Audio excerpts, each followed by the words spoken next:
I am seeing far too many people on X, both last night and today, discuss the fact that this is Caleb Williams' problem. This is Caleb Williams' fault. Caleb Williams is terrible. Caleb Williams is a bust. He's not cut out to be an NFL quarterback. I might have some language in here. If you're sensitive to that, I'm sorry. I just cannot stand getting my blood boiling here talking about the Chicago Bears. So what I did is I took the last, I think, about 3 minutes of the game last night, and we're going to play that here momentarily, and I'm going to talk through this whole thing. When we get to the end of this, you will see at least 8, if not 10 instances of utter bullshit that no quarterback should ever have to deal with. You're going to see one of the most ridiculous managements of we've seen isolated incidences with the Chicago Bears that got Matt Eberflus fired in the past, where there's a one-off thing related to problems for the Chicago Bears.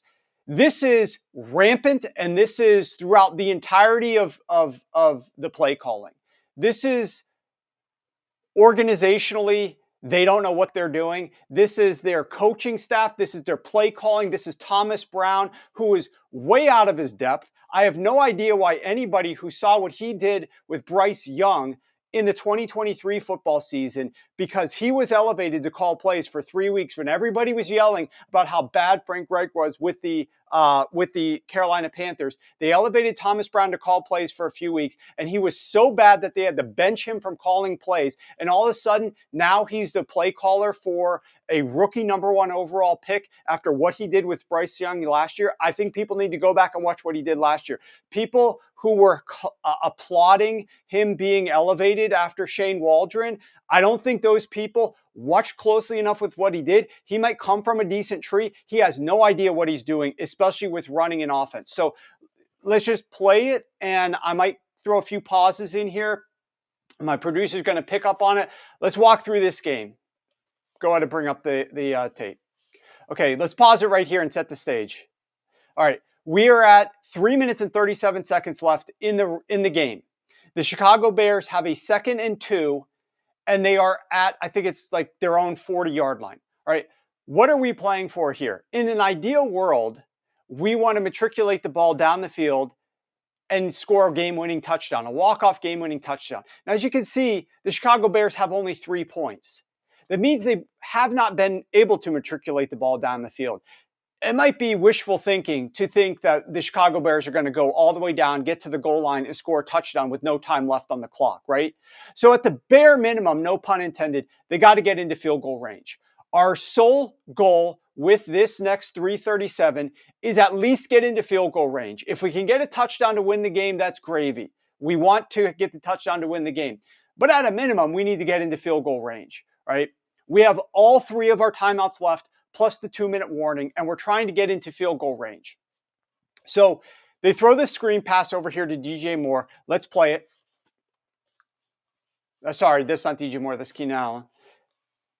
I want you to pay close attention to one of the overriding issues that happens here with the last 3 minutes and 30 seconds, with the team having no sense of urgency or getting to the line of scrimmage or getting these play calls in. This team is huddling before a 3rd and 2. Thomas Brown just gets his play call in. He has not coached up Caleb Williams in terms of the expeditious manner that they need to get to the line of scrimmage and get this play call off. So the clock is running down. They're within 5 seconds on the play clock, and they still have not snapped the ball. They're motioning. They snapped the ball with 1 second left on the play clock. They have burned the entire 40 seconds of the play clock getting this singular play call in. There was nothing that the Seahawks were doing from a motion perspective that would slow them down or concern them. So Caleb Williams gets tackled short of the line of scrimmage. 40 seconds on the play clock. Now the play clock winds. 37, 36, 35. It's obviously slightly short. Anybody can see that. They place it slightly short. You need to get your play call in for a short yardage situation here. The Bears are slowly huddling. Once again, there is no urgency from a let's go no huddle. Let's try to get this play call in super quickly. So it's 4th and inches. 12 seconds left on the play clock. 10 seconds. 8 seconds. Finally, you know who calls a timeout? the Seattle Seahawks call the timeout. The Bears have the Seattle Seahawks are just like, I don't know what these guys are doing. Let's wait till the play clock runs all the way down. They are burning, the Chicago Bears have burned all this extra time that they could have relaxed once they got into field goal range. Now the Chicago Bears are like in desperation mode. There's almost just 2 minutes left and they need to get into field goal range. So the clock is winding down. Seattle has used their timeout. The other thing that happens when you snap the ball with just seconds left on the play clock is the defense knows you have to snap it then. So they can play this thing a lot differently than if you were snapping with 12 or 15 seconds left where they don't know when the snap's coming. If you are getting ready to snap the ball with seconds left, they know when it's coming. So here you have a false start on the Chicago Bears. Backs it up to a 4th and 5. They take their offense off the field and they line up like they're going to punt the football. Do you really think you're getting the football back here? In any better situation than you have it right now, you have to go for this on 4th and 5. So now they end up burning a timeout that they could have used to help them when they had, even if it's a dead ball situation, worst case scenario, you've got the ball, it's 4th and 10. You can call a timeout and set up a good play if you have an extra one left. But burning this timeout now on this side of the 2-minute warning is absurd. This is probably like the third most absurd thing that we have seen here is them burning this timeout just on this side of the 2-minute warning. Obviously, the fans can't deal with it. So now the clock's winding again. The play clock's winding again. So they got a 4th and 5.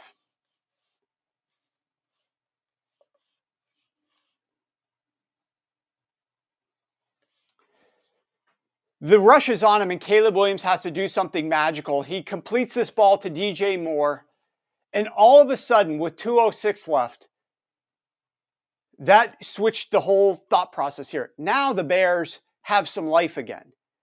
Thanks to a brilliant pass by Caleb Williams and a great catch by DJ Moore with the rush all over him. This is a terrible play call, but at any rate, they're able to get DJ Moore and get the first down. This is Caleb Williams doing what Caleb Williams did in college and on very few occasions has done in the NFL that makes you realize why they drafted him where they did. So now it's 2:05 left, 49-yard line. We're again letting the play clock run to 1 second on the play clock. For no reason, we are letting the play clock run to 1 second, and we take a sack. You have to have some urgency to get to the line of scrimmage. Again, I don't know what they're doing, so we cut back to the end of the 2-minute warning. So now we're on the other side of 2-minute warning. It's 2nd and 15. We get rid of the ball. Short pass. I want you to watch. That was obviously not great, but let's pay close attention to the play clock once again. As this thing is winding, 35 seconds before they start showing a couple of replays here.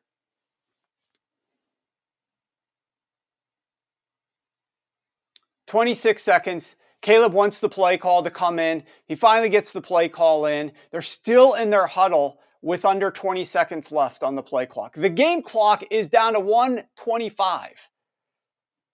These guys are still getting lined up and the game clock is down to 1:21. They're letting the play clock run under 5 seconds. Again. So there's nothing open here once again. And once again, Caleb Williams has to make some magic happen. And there's 1:03, 1:02, 1:01. And the Bears finally call a timeout. We need to reset where we're at here. The Bears had multiple opportunities to do hurry up and get a play call off quickly. They did not do that. They had multiple opportunities to call a timeout to save time. They did not do that. The good news, though, thanks to 2 bailout passes from Caleb Williams, one on 4th and 5 and one on, 3rd and 15 or so. The good news is that they are in 1st and 10 at the 40-yard line. Again, we don't need a touchdown here. Now our thought process is, like, initially when we had 2:05 and we had the ball around midfield at the 49, we were thinking maybe we could get a touchdown. They burned all their time. They've moved it 10 yards. in a minute and a half, more or less, they moved the ball 10 yards to the 40-yard line now. We've got to move it another 10 yards and that's it. If we could get 10 yards, if we can get one first down, we could get to the 32-yard line, even 8 yards. We got a field goal, right? We could kick the field goal and tie it.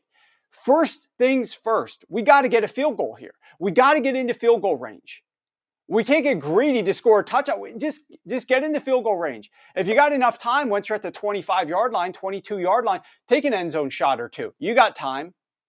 What you don't have time to do right now is to do what the Bears are about to do, which I didn't hear many people commenting on this. This is what really irks me.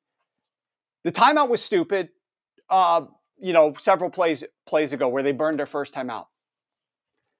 The lack of urgency is unforgivable. The next 3 plays are the most mind-boggling shit you will have ever seen in the NFL, and I cannot remember a time that I have seen as ridiculous and low IQ play calling as what I'm seeing from Thomas Brown on these next 3 plays, and here's why. The top 2 receivers, there were just a couple arrows there. They're running go routes. Pause it. They're running go routes. I want you to pay attention to the top 2 receivers up the field. They got 3 on the left, 1 on the right. The top 2 receivers are running go routes. The tight end, who's aligned, Cole Kmet, I believe, who's about at the 36-yard line, he is going to run and come down to the viewer's right and run a crossing pattern with, I believe it's Rome Odunze, who's at the bottom of the screen here. But pay attention to whether or not Caleb Williams has a hot route option, or B, anybody who is open, who is running one of these 4 routes, who would catch the ball within 10 yards to get the Bears what they need, which is a few yards to kick a field goal. Watch where these guys run to off the screen when Caleb Williams is trying to throw the ball. It's insane. Go ahead and play it.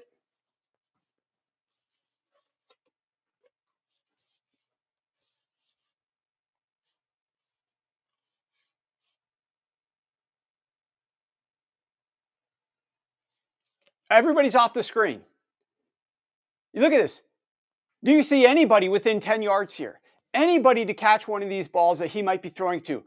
There is nobody here on the screen. Everybody is run down the field. There's a couple guys that are like 11 to 12 yards down the field there that are being covered. So they call a play that has nobody running a route to accomplish what they need, which is to get a few yards to kick a field goal. Second down, we reset. We got 31 seconds left. Go ahead and play it. You can just keep this running now. They show the field goal kicker. We got to get in field goal range. We got to get an opportunity for him to kick a field goal. The Bears, once again, the play clock is running down to 4 seconds, 3 seconds, 2 seconds, 1 second. They're forced to burn a timeout after an incompletion because they did not get the play call in quickly enough. They did not get lined up properly, and they burn another timeout. Another timeout utilized on a dead ball clock. They had the one on the 4th and 5 where they send the punt team out there and the clock is stopped. And now you got one on a 2nd and 10 where you burn another timeout on a stopped clock. You cannot have that. Watch this. The Seahawks look like they're showing pressure. We have the same exact situation here. I'm going to pause it again. Who the hell is in the middle of the field to catch a short pass? Doing what we need to do. Look at all these receivers. They have their backs turned and they're running down the field. Every single one of these guys that they have lined up here is just running go routes down the field to catch a ball that's thrown 20 yards down the field, which we do not need and is a low percentage completion. Thomas Brown is so out of his element, and it makes Caleb Williams look silly because Caleb Williams is the guy who's out on the field, and Thomas Brown is calling dog shit play after dog shit play to not accomplish what they need to do, which is get into field goal range. And Caleb Williams is getting more frustrated. It looks like Caleb Williams is playing poorly, but it's not on Caleb Williams. Here's a 3rd down call. The play clock, once again, is at 2 seconds, 1 second. The defense knows exactly when the snap's coming. And what do we get again? Is there anybody who is near to the sticks or in the middle of the field to catch a pass to set up a field goal attempt. There's nobody there again. Look at where all these guys are. We are talking 20 to 30 yards down the field for every single receiver. You just need a field goal. My guy, you need a field goal. You do not need to be throwing 20 to 30-yard passes down the field. I have no idea what Thomas Brown is doing. Continue to watch this. No idea. You had first down, second down, and third down where you're calling routes where there's not a single soul who is going to catch a pass for you within 10 yards to set you up for what you need, which is a field goal attempt. The lack of awareness and poor situational football here is absolutely mind-boggling to me. So now you have a 4th and 10. And again, we're going to circle this, but what do you think the Seahawks are going to look to do here? The Seahawks, I believe, call this timeout. The Seahawks are going to look to try to pressure Caleb Williams. It's a 4th and 10. I'm kind of previewing and setting up what you're going to see here. But I want you to pay attention to what are the hot options for Caleb Williams if he is under pressure? What is he potentially going to do with the football? Has Thomas Brown given Caleb Williams any answers? He's given him 3 shitty plays so far where there have been no opportunities to accomplish what the team needs to accomplish, which is to get a first down or get close to field goal range. They're still at the 40-yard line. Because of those 3 crappy plays, they have no alternative to go for it, but to go for it on 4th and 10. Pause it right here for a second. Pause it right here. Okay. If the Bears had just gained 5 to 8 yards at a minimum, this would be a field goal attempt with 20 seconds left to tie the game, to send it to overtime, to give them a shot. And win or lose, it goes to overtime. They're feeling a lot better about themselves. But because of the ridiculous play calls from Thomas Brown on first down, second down, and third down, where he's just bombing the thing down the field, he's calling no routes that are within 10 yards to possibly gain a first down. Now you can't go for it on 4th. Now you can't kick the field goal on 4th down because the guy's, I think they said his range was like 55 yards was his season long. And obviously this is a 57-yarder in poor conditions. So now you got to go for it. You see the Seahawks all lined up here. They're bringing all-out pressure. It clearly looks like they're going to be pressuring. Where are the answers for Caleb Williams? Let's play it. Let's see what Thomas Brown has cooked up for the answers for Caleb Williams after a timeout. Slowing down. Look at these receivers. Is there any receiver who's giving him an option? I pause it here. No receivers are even looking back to do anything. There was no hot route option for him at all. We don't have the all-22, so I can't see everything. He's under immediate duress because they're sending all-out pressure. There is no hot route option available for him. All these receivers have their backs turned to him. What in the world is he supposed to do here? Go ahead, play it. So he's throwing a bomb with his back turned. The receivers are covered in man coverage. And the ultimate, it obviously gets intercepted, the game over. And yet I go on to Twitter or X and I see these comments from people who are saying that this is, Caleb Williams has no awareness. Caleb Williams is the worst. Caleb Williams is a bust for the first overall draft pick. You see this kid right here? This kid does not deserve an offense like this. Now, I don't know if Caleb Williams is going to turn into what people hope that he would be or not. But what I do know is this. There is not a single quarterback in the NFL who is a rookie who would be able to survive, let alone thrive, in the situation that Caleb Williams has been put into in Chicago. It should have never happened from the first place. There should have never been a head coach. Matt Eberflus should never have been the head coach for a first overall draft pick. This is the most precious commodity. And we are talking, if you remember 2 years ago, 3 years ago, about the way that everybody was talking about Caleb Williams, about this once in a generation, generational type talent at a quarterback position. You have to set things up for him like you are raising a Messiah. Like you are just gonna set every stone the right way. You're gonna pave every path for him so that he can have the easiest road possible to travel for your franchise. And the Chicago Bears did nothing. They kept Matt Eberflus as the coach. They brought Shane Waldron in. JSN, is laughing about the fact that Shane Waldron's calling plays for the number 1 overall draft pick because he knew, and most of us knew, that Shane Waldron is not a good offensive coordinator or play caller. And then they go and they fire Shane Waldron and they elevate Thomas Brown, who seems like a lot of people were wrong talking Thomas Brown up, but I knew and other people knew that Thomas Brown was no good in Carolina and he was not going to be good here for Caleb Williams. You got to fire everybody in Chicago. The GM absolutely has been horrendous. He's got to go. You've got to, first and foremost, there is no salary cap for coaching. You got to bring in, go Scrooge McDuck style swimming into the McCaskey's bank vault. They got a big money bin. Go pay up for a great head coach. If you're talking about you want to build a stadium and all this other crap, get a coach and win some games, and people are going to come and people are going to enjoy that. If this is the same old Chicago Bears because you're not getting a good coach, and no, you can't go get a defensive-minded coach. You absolutely cannot get a defensive-minded coach. You better go and get a good offensive mind and pair him with Caleb Williams and let them cook and simmer for the next 3 years to the end of his rookie deal. So you can figure out what you've got, because you will never figure out what you got with Caleb Williams if you have play calling similarly to what he has, talent all around his roster like he has, and most importantly, coaching the way that he has.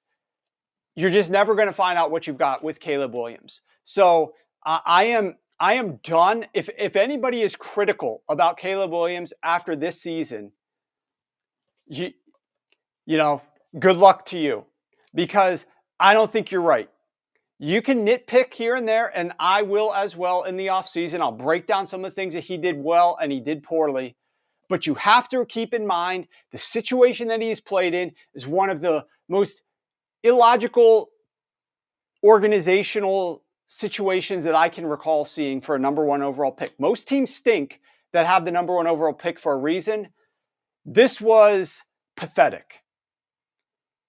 The play calling is pathetic. The way that they're incorporating Caleb Williams is pathetic. Pop up this graph, and then we'll get to some other topics here, Matt. This is Caleb Williams' pass chart. I posted this on X. He has 1 completion more than 7 yards down the field. And what's so mind-boggling to me about this is, think about all of those incompletions that he had. All of those incompletions, almost all of them, came at the end of the game, right? Bomb down the field, 20 yards, 25 yards, almost 30 yards down the field. All these deep passes that he's throwing. For what? The rest of the game, everything that they were calling for Caleb Williams was short, was underneath. He wasn't throwing the ball down the field for the first 3 quarters. Everything he was throwing was short. And look at what he was doing underneath. Look at the passes that he was throwing less than 7 yards or less. We had 2 incompletions, probably 15 completions. He was 15 of what looks like to me, just doing simple counting, I think he was 15 of 17. 15 completions on 17 attempts when he's throwing the ball less than 7 yards down the field. And in a situation where you have first down, second down, and third down, all you need to do is get 5 to 7 to 10 yards to kick a field goal to tie the game. What does Thomas Brown do? He calls deep passes after deep passes for no shot at winning this game, for no shot at getting in field goal range and kicking a field goal. When if they called these underneath passes, they probably catch them and they get a first down. And then people are going to have the gall to bitch and moan about Caleb Williams yesterday, because he was 15 of 17 on the underneath stuff that was working successfully for them. Yeah, they weren't putting up a ton of points. Neither were the Seahawks. And yet when the time counted, their play calling is horrendous. Their clock management is horrendous. And none of this is on Caleb Williams. None of that is Caleb Williams' fault. So quit. I didn't even listen to the talk show today. Quit commenting on Caleb Williams' performance from yesterday. It tells me that you didn't really closely watch the last bit of this game. He did not have a great game, but he does not deserve the blame for this game at all, in my opinion. That's all on the coaching.